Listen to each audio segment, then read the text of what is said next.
ଗାଜିଆବାଦରେ gym ଟ୍ରେନର ଅଦିଲ ସନ୍ଧ୍ୟା 7ଟା ବେଳେ ଜିମ୍ରେ ବସିଥିବା ବେଳେ ହଠାତ୍ ଚେୟାର ଉପରେ ଟଳି ପଡ଼ିଲେ। ତୁରନ୍ତ ତାଙ୍କୁ ହସ୍ପିଟାଲ ନିଆଯାଇଥିଲା। ହେଲେ ସେତେବେଳକୁ ତାଙ୍କର ମୃତ୍ୟୁ ହୋଇସାରିଥିଲା। ବୟସ ମାତ୍ର 33। ହେଲେ ତାଙ୍କର ମୃତ୍ୟୁ ଏମିତି ଆସିବ ବୋଲି ସେ ନିଜେ କ'ଣ କେହି କେବେ ବି ଭାବିପାରି ନଥିବେ।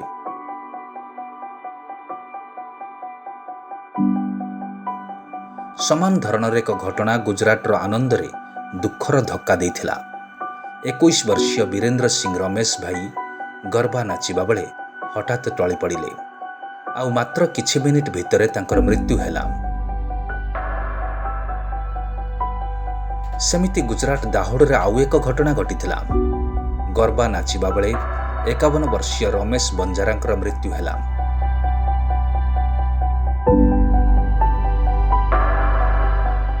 ଗତ କିଛି ମାସ ଭିତରେ ଏମିତି ଉଦାହରଣ 10ରୁ ଅଧିକ, ଯାହାର ଭିଡ଼ିଓ ଦେଶବ୍ୟାପୀ ଚର୍ଚ୍ଚିତ ହୋଇଛି। ବାସ୍ତବରେ ଘଟଣା ତ କେତେ ସଂଖ୍ୟାରେ ଘଟୁଥିବ ଆପଣ ନିଜେ ଅନୁମାନ କରିପାରୁଥିବେ। ଖେଳିବା ବେଳେ, ଗୀତ ବୋଲିବା ବେଳେ, ନାଚିବା ବେଳେ, ଜିମ୍ରେ ଏକ୍ସରସାଇଜ୍ କରିବା ବେଳେ ହଠାତ୍ ମୃତ୍ୟୁ ଡାକି ନେଉଛି, ଯାହାକୁ କୁହାଯାଉଛି ସାଇଲେଣ୍ଟ ଡେଥ୍। ମାତ୍ର କିଛି ମିନିଟ୍ ଭିତରେ ବ୍ୟକ୍ତିର ମୃତ୍ୟୁ ହେଉଛି। ମୃତ୍ୟୁର କାରଣ କାର୍ଡ଼ିଆକ୍ ଆରେଷ୍ଟ। ବାଛି ନେଉଛି କଞ୍ଚା। ଭେଣ୍ଡିଆ ଟୋକା ଗୁଡ଼ାକ ଏମିତି ଗଳି ପଡ଼ୁଛନ୍ତି ଦେଖିଲେ ହତଚକିତ ହୋଇଯିବ ମଣିଷ। କାରଣ ସେହି କାର୍ଡ଼ିଆକ୍ ଆରେଷ୍ଟ। ଅକ୍ଟୋବର ମାସ କାର୍ଡ଼ିଆକ୍ ଆରେଷ୍ଟ ପ୍ରିଭେନ୍ସନ୍ ମାସ ଭାବରେ ପାଳନ କରାଯାଉଛି। ଜାଣି ରଖନ୍ତୁ, ହାର୍ଟରେ ବ୍ଲକେଜ୍ ପାଇଁ ହେଉଥିବା ହାର୍ଟ ଆଟାକ୍ ଠାରୁ ଏହା ଭିନ୍ନ।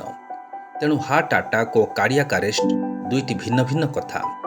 ବ୍ଲକେଜ୍ କ୍ଷେତ୍ରରେ ରୋଗୀକୁ ଛାତିରେ କଷ୍ଟ ହୋଇଥାଏ। ଏହି ସମୟରେ ସେ ଡାକ୍ତରଖାନା ଆସିବାକୁ ବି ସମୟ ପାଇଥାଏ।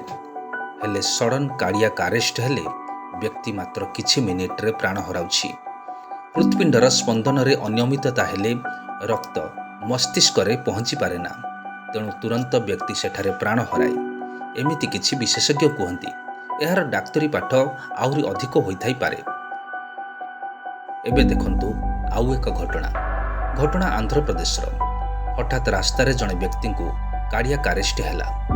କିନ୍ତୁ ସେଠାରେ ପହଞ୍ଚିଥିଲେ ପୋଲିସ ଅଧିକାରୀ ରହେମେନ୍ଦ୍ର ବର୍ମନ। ତୁରନ୍ତ ସିପିଆର୍ କରି ତାଙ୍କର ଜୀବନ ବଞ୍ଚାଇ ଦେଲେ। ଏତେ ସବୁ କହିବା ପଛରେ ଗୋଟିଏ କଥା ହେଉଛି, ଆପଣ ବି ଜାଣନ୍ତୁ ସିପିଆର୍ କ'ଣ। ଯଦି କେବେ ବି କୌଣସି ସମୟରେ ଆପଣଙ୍କ ଆଖି ସାମ୍ନାରେ କାହାକୁ କାର୍ଡ଼ିଆକ୍ ଆରେଷ୍ଟ ହୁଏ, ତେବେ ତୁରନ୍ତ ଆପଣ ବି ଏହି ସିପିଆର୍ କରନ୍ତୁ। ବ୍ୟକ୍ତିର ଛାତିକୁ ଲାଗ ଚାପିକି ଛାଡ଼ନ୍ତୁ। ପ୍ରାୟ 2 ଇଞ୍ଚ ପର୍ଯ୍ୟନ୍ତ ଚାପିକି ଛାଡ଼ିବେ। ଏମିତି ମିନିଟ୍ରେ ପାଖାପାଖି 100 ଥର। ଯଦ୍ୱାରା ବନ୍ଦ ହୋଇଯାଇଥିବା ହୃତ୍ପିଣ୍ଡରୁ ରକ୍ତ ଧୀରେ ଧୀରେ ସଞ୍ଚାଳିତ ହୋଇ ବ୍ରେନ୍ ପର୍ଯ୍ୟନ୍ତ ପହଞ୍ଚିବ। ଆଉ ପୁଣି ବ୍ରେନ୍ କାମ କରିବା ସହିତ ବ୍ୟକ୍ତି ବଞ୍ଚି ଉଠିବ। ଏଥିପାଇଁ ଆପଣ ମେଡ଼ିକାଲ ପାଠ ପଢ଼ିଥିବା ଦରକାର ନାହିଁ। ରୋଗୀକୁ ଡାକ୍ତରଖାନା ପର୍ଯ୍ୟନ୍ତ ନେବା ଭିତରେ ହୁଏତ ତାର ମୃତ୍ୟୁ ହୋଇଯାଇଥାଇପାରେ।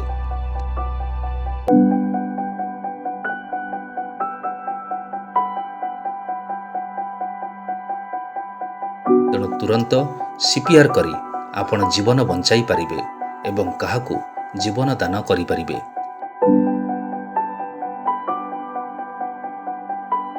ଏହାଠାରୁ ଆଉ ବଡ଼ କଥା କ'ଣ ହୋଇପାରେ?